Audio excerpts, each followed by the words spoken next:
Nagkanda-yupi-yupi at nawasak ang harapang bahagi ng pickup truck na ito matapos bumangga sa isang trailer truck sa kahabaan ng NCC Access Road sa Barangay Paldet, Sison, Pangasinan, pasado alas 10 kagabi.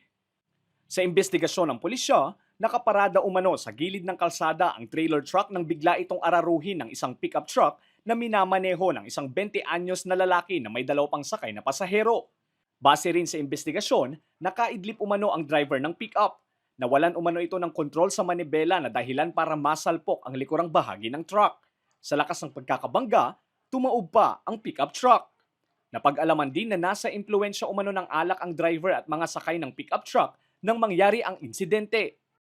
Base sa investigasyon, yung trailer truck nakapark na dito sa right side papuntang eastbound siya, at yung pickup papuntang eastbound din.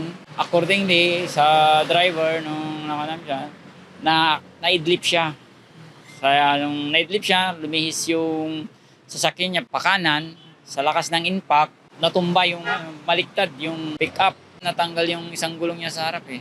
Tapos yung trailer truck naman, sumabog yung gulong niyang isa. Tapos yung rim niya na pandin.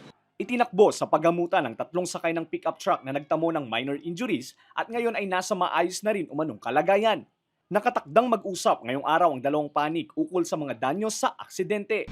Wala naman silang masyadong galos kasi nag-react naman yung airbag ng truck. And according sa doktor, may impluwensyado sila sa alcohol. So siguro yun yung dahilan kaya naidlip yung Sa truck mo, wala naman po nasugatan. wala, hindi naman, unharmed naman yung driver kasi parang naka-idle lang pa yung sasakyan niya parang papunta pa lang. Sinisikap ng news team na makuhanan ng pahayag ang mga sangkot sa aksidente. Samantala, muli namang nagpaalala ang pulisya sa mga motorista na mag-ingat at iwasang magmaneho kapag nakainom ng alak upang hindi na maulit ang kaparehas na insidente. Iwasan natin yung magmaneho na nakainom o lasing, lalo na sa gabi. Kasi yun, alam niyo na, yung talagang pag nakainom ka, mayroon yung time na antukin ka, may idlip ka, yung mga mostly na cause ng aksidente, lalong-lalo na yung mga nagmumotor. Mahirap kasi pag na-idlip ka na sa motor, sigurado tumba ka na agad. Hanggat may iwasan natin, huwag na tayong magmaneho ng nakainom or inaantok o hindi wala sa kondisyon yung ating sarili. Lester Narag, Balitang, Solid North.